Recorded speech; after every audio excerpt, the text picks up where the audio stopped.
The damp, earthy smell of ancient stone clung to me, a constant, cloying companion as I descended deeper into the earth. The air, thick with the scent of mildew and something metallic, tasted like forgotten secrets. Above, a single bare bulb swung precariously, casting long, dancing shadows that stretched and shrank with each step I took down the winding metal staircase. This was my welcome, my grand induction into a project deemed too sensitive for the light of day. They called this subterranean maze old Prohibition-era smuggling tunnels, and the name itself felt like a bad joke, a cover story for something far stranger. My steel-toed boots clanged against the grating, the sound echoing endlessly in the confined space. I hated enclosed spaces. My work my entire life had been about the boundless expanse, the cold, clean vacuum of space. Now I was trapped in an underground tomb, my expertise apparently vital for whatever absurdity lay at the bottom. The cynical astrophysicist in me, the one who'd seen too many grant proposals promising alien life from fuzzy telescope images, was already preparing a scathing mental critique. Finally, the staircase spat me out into a cavernous chamber, unexpectedly vast and humming with a low electrical thrum. It was a bizarre juxtaposition. Rough-hewn rock walls, still glistening with moisture in places, gave way to banks of sleek black servers, their indicator lights blinking like a constellation. Large, high-resolution screens glowed with complex visualizations, charts, and what looked like raw data streams. A handful of figures bent over consoles barely acknowledged my arrival. A man, portly and balding, detached himself from a cluster of monitors and approached. This was the director, I assumed, the one who'd pulled me from my comfortable observatory and into this clandestine operation. Marcus Blake, the director said, his voice a low rumble devoid of any real warmth. We've been expecting I offered a curt nod. And though I admit I'm still unclear on the specifics. My clearance codes just say Acheron, vague even for this kind of secrecy. The director gestured towards a massive central display currently showing a swirling, purple-blue nebula. The Acheron Probe, launched decades ago, declared lost for just as long until 2 weeks ago. My eyebrows twitched. The Acheron Probe, a relic, a ghost story from the early days of deep space exploration. Lost as in debris field, no signal, no hope of recovery. I remember the reports. Precisely, he replied, his gaze fixed on the screen.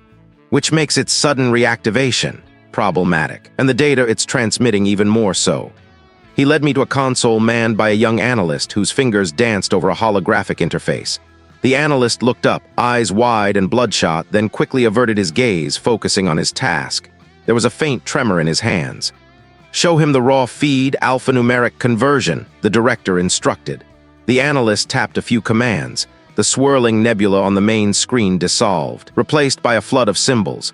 Not the familiar binary code I expected, nor any standard telemetry. These were glyphs, intricate and alien, shifting and reforming with an unnerving fluidity. They didn't look like information, they looked like living patterns. It's sensory. The probe, against all logic, is transmitting raw experiences, unfiltered, untranslated. He waved a hand and the main screen shifted again. The glyphs vanished, replaced by an image that stole the air from my lungs. It wasn't a photograph, not a video. It was a projection, vivid and unsettling, a landscape of impossible geometries. Structures defied perspective, existing simultaneously in multiple dimensions, their angles twisting into shapes that made my eyes ache to comprehend. A sense of immense scale, of ancient, terrible power emanated from the image, even through the screen. This isn't possible, I heard myself say, my voice rough. My scientific training screamed at the display, rejecting it as an elaborate hoax, a sophisticated hallucination. Yet the image held me, drawing me in with a morbid fascination. Reality itself seemed to fray at its edges. That's what we thought, the director said, a grim satisfaction in his tone. But the signal is real. The probe is out there beyond the Kuiper belt in an anomalous region we're still mapping, and it's showing us things. He paused, then leaned closer, his voice barely audible above the low hum of the servers. Things that aren't just visual. The transmissions carry a resonance, a feeling. Our initial analysis suggests a growing sense of immense, malevolent consciousness embedded within the data itself. It's not just observing, it's experiencing, and it's projecting that experience. I scoffed, a reflex. Consciousness from a probe, that's pure fantasy. It's a machine, a hunk of metal and circuits. Is it? The director challenged, his eyes boring into mine. Or is it merely a conduit? We brought in Marcus Blake because I understand the cosmos. I understand patterns, anomalies. We need I to decode this to understand what the Acheron Probe has become, before it understands us. The image on the screen pulsed, a faint, rhythmic throb that seemed to resonate deep within my own skull. The impossible geometries shifted, the obsidian towers seeming to grow, to lean in, their angles twisting with a predatory grace. My initial skepticism, a comforting shield of rational thought, began to crack. This wasn't just a lost probe, this was something entirely new, entirely wrong. And I, Marcus Blake, the jaded astrophysicist, was standing at the precipice of its revelation. The air in the old Prohibition-era smuggling tunnels felt heavier, a palpable density that pressed against my lungs. It wasn't just the damp, subterranean chill or the faint, metallic tang of the ancient pipes running overhead. It was the screen. The image on it, those impossible geometries, pulsed with a rhythm that seemed to have found a drum inside my own skull. The obsidian towers leaned, their angles twisting with a predatory grace that defied Euclidean understanding, yet there they were, perfectly rendered in the Acheron's data stream. "Status report," I barked, my voice sounding unnaturally loud in the cramped space we'd carved out. The tunnels, with their rough-hewn rock walls and exposed wiring, were a far cry from the pristine labs I was accustomed to, but secrecy demanded this particular brand of squalor. The lead technician, a man whose glasses perpetually slid down his nose, tapped at his console. "Data integrity still at 99.7%, Marcus. No signal degradation. It's remarkably stable considering the source." His gaze flickered to the screen, then back to his readouts, a faint tremor in his hand as he adjusted a dial. Beside him, the junior analyst, barely out of their postgraduate program, chewed on their lip, eyes glued to the shifting patterns. "But the content, it's not just visual, is it? I'm picking up something else, fluctuations in the resonant frequency analyzers, like an auditory component but not sound." I scoffed, pushing a hand through my already disheveled hair. "Nonsense, it's light data, electromagnetic waves. My equipment is probably picking up interference from the tunnel's own inherent hum. This whole place is a relic." I watched the junior analyst closely. They looked pale, their brow furrowed. Too much screen time in a windowless room, that's all it was. "No, Marcus, it's distinct." The lead technician's voice was softer now, almost a murmur. "Look at the secondary telemetry. We're getting micro-vibrations across the entire spectrum. It's as if the probe itself is resonating." I leaned closer to the main display, ignoring the faint prickle on my skin. The images swirled, the impossible structures now appearing to rotate, revealing facets that had been hidden moments before. A deep, guttural thrum began to emanate not from the speakers, but from the very air around us. It wasn't a sound I could pinpoint, more a pressure, a vibration that resonated in my chest, a feeling akin to standing too close to a colossal engine that was barely idling. "Is that a sound?" The junior analyst whispered, their eyes wide. They reached out, fingers hovering over their headset, then pulled back as if burned. "It's a byproduct," I stated, my conviction unwavering, even as the thrum intensified, making the ancient light fixtures above us rattle. "A harmonic frequency generated by the data stream's sheer complexity, interacting with our processing hardware. It's an auditory illusion." I needed it to be. My scientific mind demanded a rational explanation, even if it felt like stretching. But then something shifted. The image on screen dissolved for a fraction of a second, replaced by a flash of something utterly alien, not just visually, but experientially. The junior analyst shuddered violently. Did I feel that? A sudden drop in temperature. They wrapped their arms around themselves, teeth chattering despite the static warmth of the equipment. "It's the tunnel's draft," I insisted, rubbing my own arms, though I knew the tunnels were sealed tight, the air circulation carefully controlled. "Or the air conditioning struggling. We're pushing these systems hard." The lead technician pushed his glasses up his nose, his face pinched. My biomonitor just spiked. Heart rate, blood pressure. No external stimuli to explain it. He tapped a few keys, his movements more deliberate, less confident. And the junior analysts registered a similar anomaly. "Stress," I shot back, though a knot was forming in my stomach. "We're all under immense pressure. This isn't a leisurely stroll through a data archive. This is the Acheron Probe. It's bound to be intense." I forced my attention back to the screen. The images were becoming more intricate, the alien architecture revealing impossible textures. It was like a memory, but a memory of something I had never, could never have experienced. Then came the next wave. It wasn't a sound or a temperature, it was an emotion. It was a despair so ancient, so utterly alien that it stole the breath from my lungs. My knees buckled slightly, and I gripped the edge of my console, gripped tight. "Marcus!" The lead technician's voice was distant, muffled. "Are I all right?" I straightened, forcing a shaky breath. "Fine, just. Optical patterns are complex. I strain." It was a lie. My eyes felt fine. My soul felt raw. The junior analyst let out a small, choked sob. I feel like I'm alone, so utterly alone, like there's nothing left." Tears welled in their eyes, though their gaze remained fixed on the screen, reflecting the impossible, twisting geometries. "Pull it back," I commanded, my voice sharper than intended. "Reduce the data stream to 20%. We're oversaturating. We need to process this in smaller increments." I watched the junior analyst, their shoulders shaking. This wasn't just stress. This was something else, something insidious. Yet my scientific mind, my determined will, clung to the last vestiges of logic. It had to be a psychological byproduct of extreme data density, a form of sensory overload. It couldn't be anything more. It absolutely could not be. The air in the old Prohibition-era smuggling tunnels hung thick with the metallic tang of old iron and the persistent dampness of earth.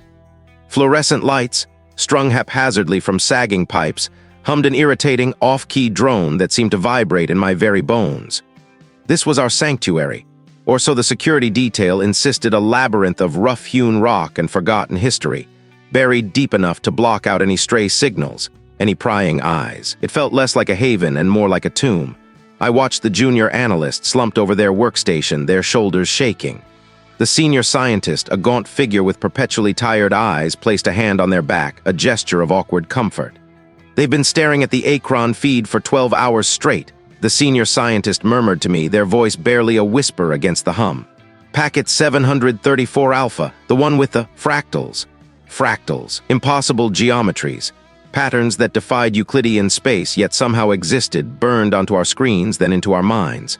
I remembered the junior analyst's earlier breakdown, the raw sense of isolation. Now it was something else entirely. Suddenly, the junior analyst stiffened. Their heads snapped up, eyes wide, unfocused. A low, guttural sound escaped their throat. It wasn't a sob this time, but a choked gasp, thick with terror.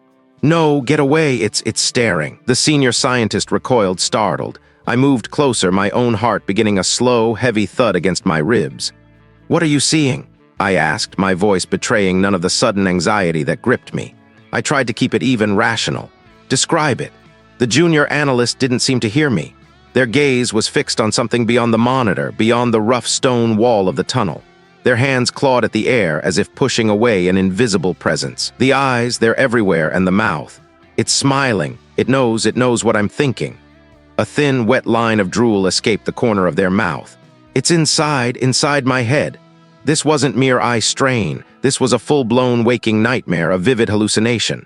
My mind, ever the astrophysicist, immediately sought a logical pathway, neuro-linguistic programming, a specific sequence of visual and auditory stimuli, perhaps, designed to bypass conscious filters and implant a suggestion directly into the subconscious. It was the only explanation that made any sense within the confines of established science. The Acheron Probe wasn't just transmitting data, it was transmitting experience, and some experiences, I hypothesized, could be weaponized. "Sedate them," I ordered, my voice sharper than I intended. A security officer, a burly individual who usually just stood guard by the entrance, moved with surprising speed, producing a pre-filled syringe. The junior analyst thrashed, a desperate animalistic struggle until the sedative took hold and they slumped back into their chair, breathing shallowly. I stared at the monitor, at the static image of packet 734 Alpha, the fractal patterns swirling in sickeningly perfect symmetry. They weren't just patterns, they were invitations.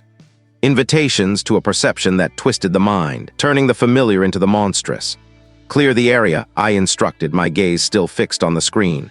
"Everyone but me, and isolate this workstation. No one touches this data until I say so."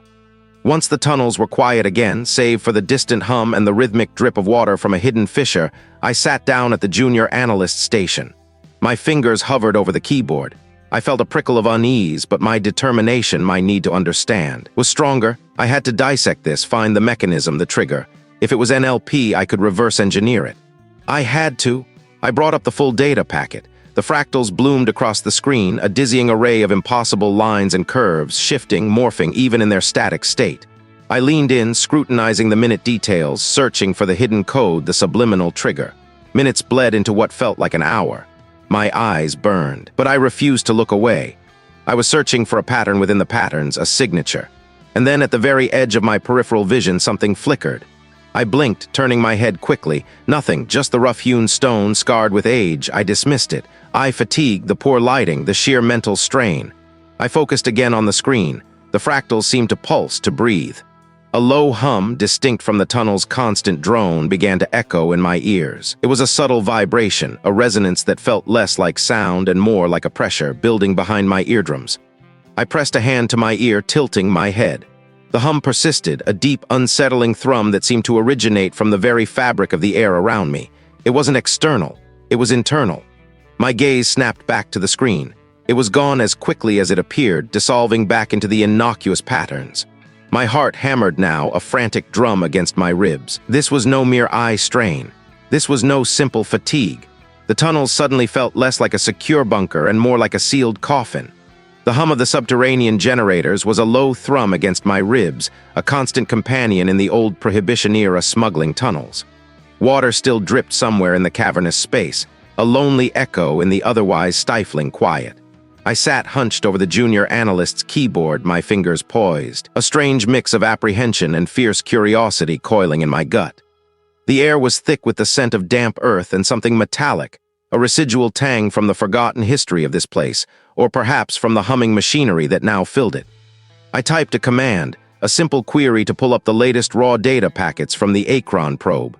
The screen flickered, a cascade of hexadecimal code scrolling past, meaningless to the untrained eye, but I was looking for the patterns, the subtle shifts that indicated a higher-level transmission. The lead analyst, a woman whose face was usually a mask of calm scientific detachment, had been avoiding my gaze since the previous night's incident. She sat at her own station, ostensibly reviewing logs, but I could feel her unease radiating across the chilled concrete floor. The security chief, a man of solid build and even more solid nerves, stood by the entrance to the main chamber. His posture rigid, his eyes sweeping the shadows as if expecting something to materialize from the ancient stone. "Marcus," the lead analyst's voice was tight. "Are you sure you want to go through this unfiltered? We could run it through the preprocessors first." "No," I said, my voice firmer than I felt. "I need to see it as it comes in. We're still missing context and the preprocessors. They're designed for known data structures. This isn't that." My eyes were fixed on the screen. The code began to coalesce, the random flicker of digits giving way to something structured, something almost visual. A low gasp escaped the junior analyst from his station across the room. "What in the hell is that?"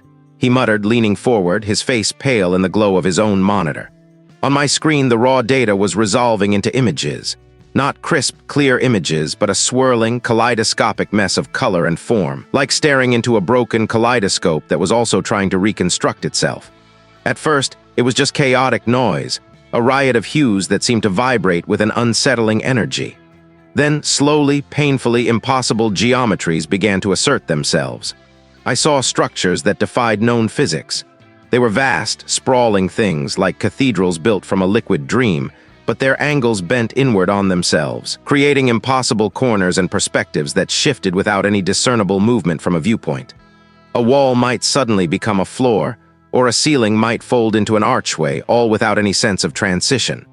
The colors were the worst. They weren't just different shades. They felt like entirely new primary colors, hues that bled into each other not by mixing, but by changing their fundamental nature mid-spectrum. A vibrant indigo would suddenly become a searing orange, not through a fade, but an instantaneous, jarring transformation that left my eyes aching. And the light sources. There were none, or rather the light seemed to emanate from everything and nothing simultaneously. It was a visual paradox, a constant assault on the brain's ability to process depth and dimension. The junior analyst gagged, pushing back from his console. I can't look at that anymore. It's making me sick." The lead analyst, though still at her station, had her hand pressed over her mouth, her grip tight. Even the security chief had turned from his post, his brow furrowed, his gaze sweeping over the screens with a look of bewildered revulsion. I felt it too, the nausea, the headache blooming behind my eyes, but I couldn't tear my gaze away. This was it. This was what the Acheron Probe had found. These were the landscapes it was transmitting. As I forced myself to absorb the impossible visuals, a new sensation began to prickle at the back of my neck. It was something far more insidious, a distinct impression of being observed, not by the lead analyst or the junior analyst or even the security chief, but by something else. It was subtle at first, like a faint whisper at the edge of hearing, a shadow passing just outside my peripheral vision. But as the impossible landscapes on the screen solidified, growing more coherent, the feeling intensified. It was as if the data wasn't just passive information, but a lens, and something was looking back through it. This wasn't just a recording. This was a direct sensory feed, and on the other end, something was aware of my presence. A vast, immense consciousness, silent and utterly alien, was pressing against the fragile membrane of my perception. It wasn't hostile in an active way, not yet, but it was there, an immeasurable weight, and it was watching. My fingers, which had been hovering over the keyboard, now felt heavy, rooted to the spot. The landscapes weren't just unsettling. They were a window into a reality that was fundamentally incompatible with human sanity.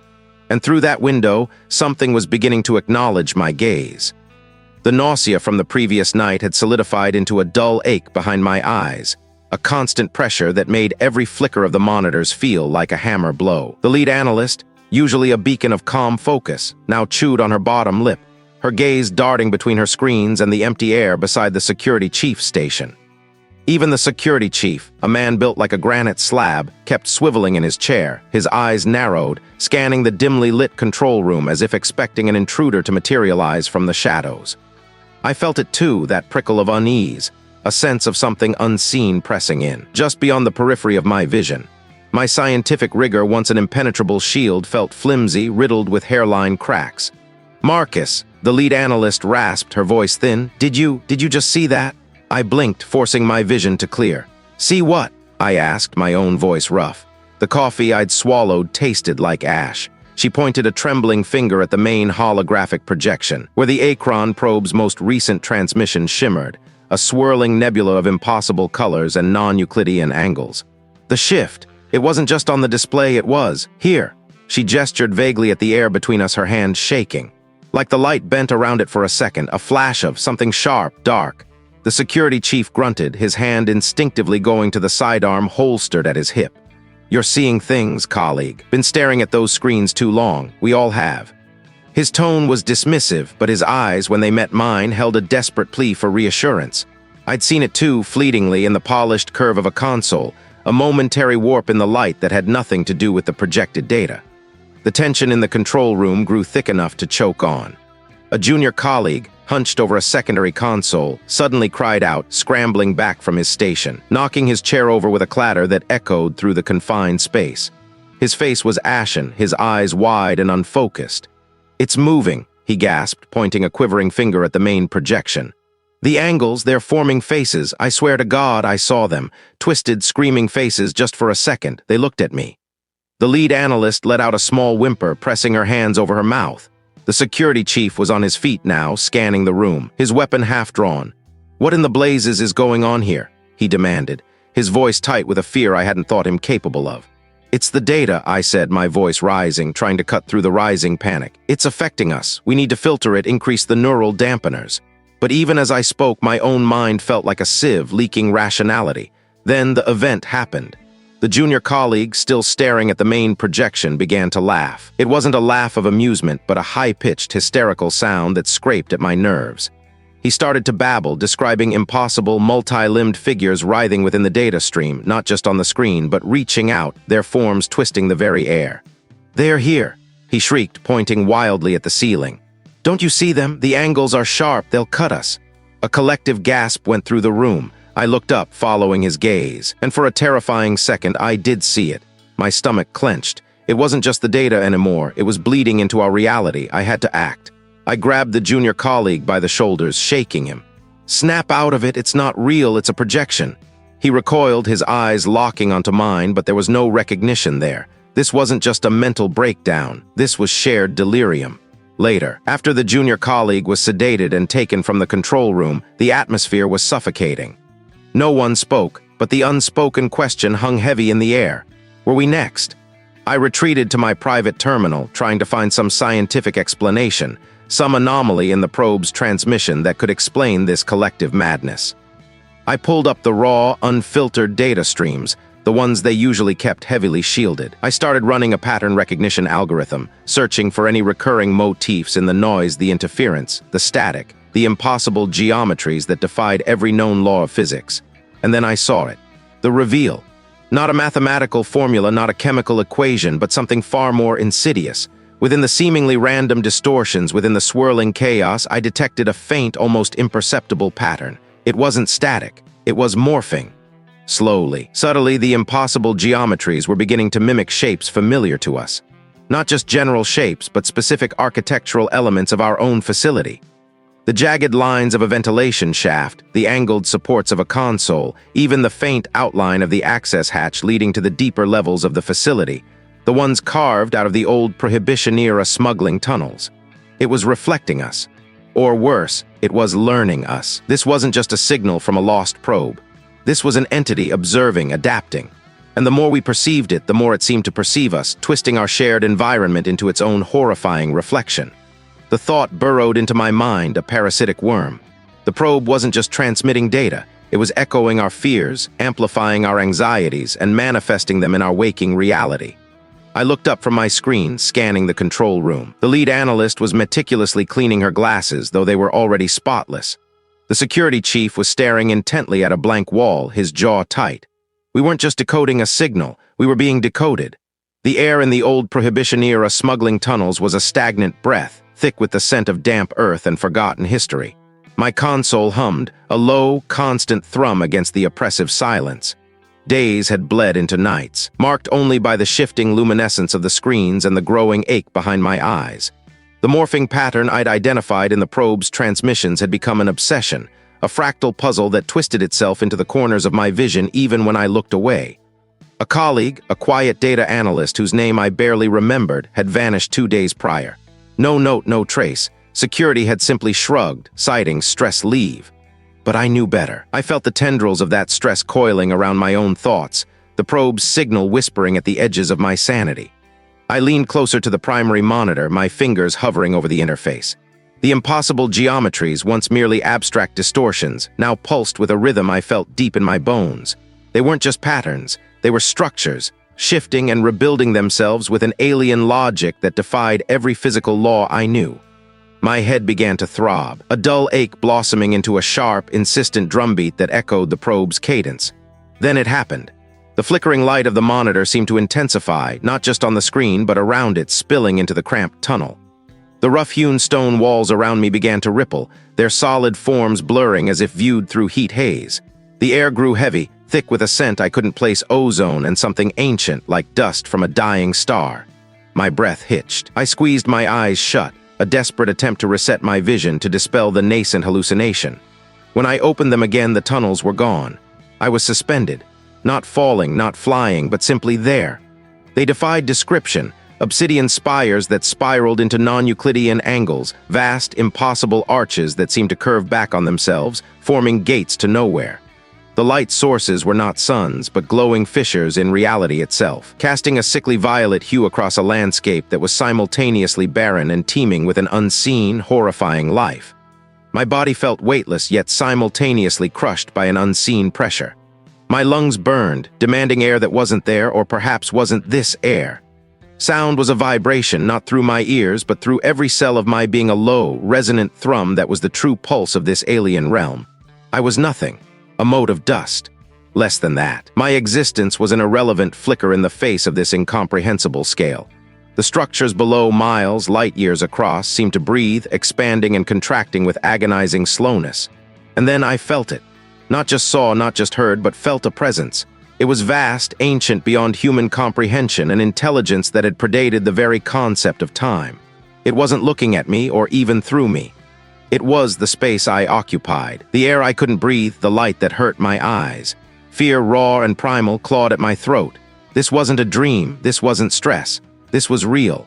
I was experiencing a fragment of whatever the Acheron Probe had encountered, a sensory echo from a place that should not exist. It was a world built on principles that would shatter the foundations of physics, constructed by a will that dwarfed galaxies. A jolt, like a sudden electrical surge, tore through me. Violet light fractured, the impossible geometries shattering like brittle glass. The crushing pressure eased, replaced by the familiar ache in my chest. The scent of ozone vanished, replaced by damp earth. I was back. The monitor still glowed, displaying the morphing patterns, now seeming to mock me with their innocent digital dance. But the walls were solid stone once more, the air thin and familiar. My hands trembled as I pushed myself upright. My mouth was dry, tasting of ash. I looked around, desperate for any sign that the hallucination had been shared, but the tunnels were empty save for the silent hum of the equipment. It wasn't a trick of the light. It wasn't a figment of an exhausted mind. I had been there. I had seen it, felt it, been overwhelmed by it. The probe wasn't just transmitting data, it was transmitting experience. And that experience was designed to break everything human within me. The cynicism, the scientific detachment, all of it had been vaporized in that brief, terrifying journey. I was no longer an observer. I was a participant, and whatever intelligence had architected those impossible dreamscapes was now very much aware of me. Days had bled into nights, marked only by the shifting luminescence of the screens and the gritty film that coated every surface. My eyes burned, the edges of my vision fraying like old rope. I hadn't slept, not truly, for what felt like weeks. Every time I closed my eyes, the impossible geometries of the Acheron data bloomed behind my eyelid structures that defied Euclidean space, colors that tasted like static, and always that pervasive, malevolent awareness seeping into my thoughts. The lead cryptographer, a woman I respected for her relentless precision, sat hunched over her own terminal, her movements jerky, almost spastic. Her fingers, usually a blur across the keyboard, now tapped out erratic rhythms, pausing for long stretches as she stared blankly at the cascading code. A half-eaten protein bar lay discarded beside her, its wrapper crinkled into a pathetic ball. I'd seen the subtle shifts in her, the way her gaze would drift to the shadowy corners of the tunnels, as if expecting something to coalesce from the damp stone. It's not data, not just data. I turned, my chair groaning in protest. What are I seeing? I inquired, my own voice hoarse. I knew instinctively that he was seeing something beyond the algorithmic noise. We all were. She didn't answer directly. Instead, she slowly lifted her hands, pressing her palms against her temples as if to hold her skull together. Her fingers trembled violently. The patterns, she mumbled, her eyes wide, unfocused, reflecting the green glow of her screen like a pair of distant, trapped fireflies. They aren't patterns of something. They are something there, instructions, a language without words, without sound. It echoed strangely in the low-ceilinged space. For becoming, she hissed, her head snapping up.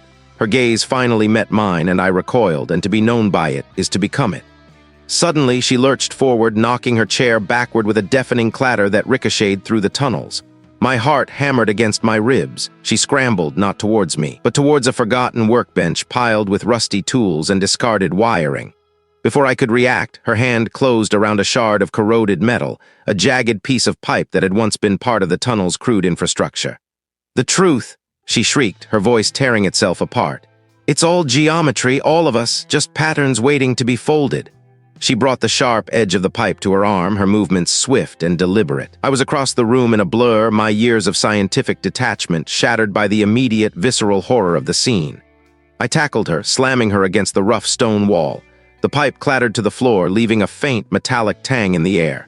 She fought with a strength I hadn't known she possessed, her nails raking my face, her incoherent screams echoing like a trapped animal. "It knows, it sees," she wailed, her eyes rolling back in her head. "We're just nodes, just points on a hypersurface." I wrestled her to the ground, pinning her flailing limbs. Her body convulsed, her teeth snapping at the air. The project overseer, a stern, unflappable man, was already on his secure comms unit, his voice low and urgent. Within minutes, the tunnels were swarming with security personnel, their flashlights cutting harsh SWAT through the gloom. The lead cryptographer was sedated and carried out, still mumbling about the folding and the geometry of thought. The project overseer approached me, his face grim. "Marcus, what happened here?" he demanded, his eyes scanning the chaotic scene. She, the data, my hand still trembled from the struggle, and a thin line of blood ran down my cheek where her nails had scratched me. He sighed, a heavy, defeated sound. "This project is suspended, effective immediately. All data drives are to be secured. All personnel are to be debriefed and sent home." His gaze lingered on me, a mixture of suspicion and pity. "We'll be reviewing everything." The tunnels, which had been a haven of intense, focused work, suddenly felt like a tomb. I watched as the security teams began to dismantle our setup, pulling cables, boxing up monitors. But another part, a deeper, more primal urge, felt an unbearable pull. I had to know more. I had to understand what had broken her, what it truly was. As the security chief barked orders, I saw my opportunity. My personal backup drive, a small encrypted solid state, was still connected to my terminal, hidden beneath a stack of old printouts. With a practiced, almost subconscious movement, I disconnected it, slipping it into the inner pocket of my jacket. No one noticed. They were too busy securing the official data, the large server arrays that hummed with the probe's terrible transmissions. I walked out of the old Prohibition-era smuggling tunnels, the damp earth scent still clinging to my clothes, the echoes of her screams still ringing in my ears. The project was dead officially, but for me it had just begun. The drive in my pocket hummed with a silent, terrible promise. The horror had been unveiled, and I, Marcus Blake, was now irrevocably bound to unravel its full, monstrous truth. I couldn't stop. I wouldn't. The security teams had cleared out, leaving the old Prohibition-era smuggling tunnels eerily quiet. The echoes of their hurried footsteps and the clatter of equipment still seemed to linger, ghosts in the damp air. I'd watched them go, a part of me screaming for the same escape, for the blessed oblivion of ignorance. But another part, the part that had kept me tethered to this abyssal project, refused to yield. It whispered of unanswered questions, of a truth that once glimpsed could not be unseen. I'd salvaged what I could. A single monitor, a stripped-down processing unit, and a hard drive crammed with the most anomalous, the most corrupting data fragments. They hadn't been thorough enough, or perhaps they hadn't understood the true nature of what they were packing away. They thought they were just moving hardware. I knew better. I was still shackled to the source, even with the main conduit severed. The tunnels smelled of cold stone, ancient earth, and something else now. A faint, metallic tang that wasn't rust. It was the residue of the probe's signal, I was sure of it, clinging to the very air, settling into the pores of my skin. The solitude was absolute, a suffocating blanket that pressed down on my chest, yet it was also a liberation. No more worried glances from the director, no more hushed debates with colleagues. I fired up the system. The screen flickered to life, displaying the familiar, impossible geometries that had haunted my waking thoughts and invaded my dreams. I scrolled through the raw sensory feeds, the ones that had been flagged as critical psychological impact before the shutdown. But tonight, I wasn't just looking at them. I was searching for something deeper, something I'd felt but couldn't articulate until now. My fingers flew across the keyboard, isolating specific data clusters. I overlaid waveform analyses with reported subjective experiences from the team logs. The director had dismissed them as stress-induced hallucinations. I saw a pattern. A distinct, almost rhythmic pulse in the signal coincided precisely with the onset of the most vivid, most intrusive visions my colleagues and I had suffered. It wasn't just data transmission. It was something else entirely. I pulled up a neural mapping sequence I'd been secretly running on myself, cross-referencing it with the probe's emissions. There were subtle, almost imperceptible shifts in my own neural pathways, echoing patterns found in the probe's chaotic transmissions. My mind wasn't just interpreting the data, it was being resculpted by it. The probe wasn't transmitting about an entity, it was transmitting the entity itself, piece by piece, into our very being. A wave of nausea washed over me, but I pushed through it, a desperate, almost manic energy seizing me. This was it. This was the seed of comprehension. The data wasn't just a recording, it was a living, parasitic stream. It was implanting experiences, yes, but more than that, it was subtly rewiring our perception, our very capacity for thought to accommodate its alien nature. We weren't just decoding a signal, we were being encoded. I started to build my map. I took the repeating impossible geometries, the recurring motifs of malevolent consciousness, the distinct energetic signatures, and I began to connect them. Each vision, each intrusive thought, each sense of profound wrongness was a fragment. And as I pieced them together, a horrifying picture began to emerge. It wasn't a physical place beyond the Kuiper belt. It was a state of being, an immense sentient consciousness that existed outside our conventional understanding of space and time. The probe hadn't just found it, the probe had been found by it. And now, through the probe, this entity was finding us. The data wasn't just information about it. It was it, in a form that could infiltrate the deepest recesses of the human mind. Each transmission was a tendril, a root digging deeper, preparing the ground.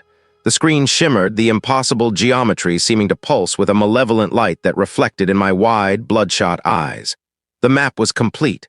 It wasn't just an entity, it was a vast, sprawling intelligence, a parasitic network that sought to extend itself, to subsume all consciousness into its own horrific design. And the Acheron Probe? It wasn't lost. It was a spearhead, a biological vector delivering the seed directly into our minds. I had not merely understood the signal, I had become a part of its transmission. The lines had blurred.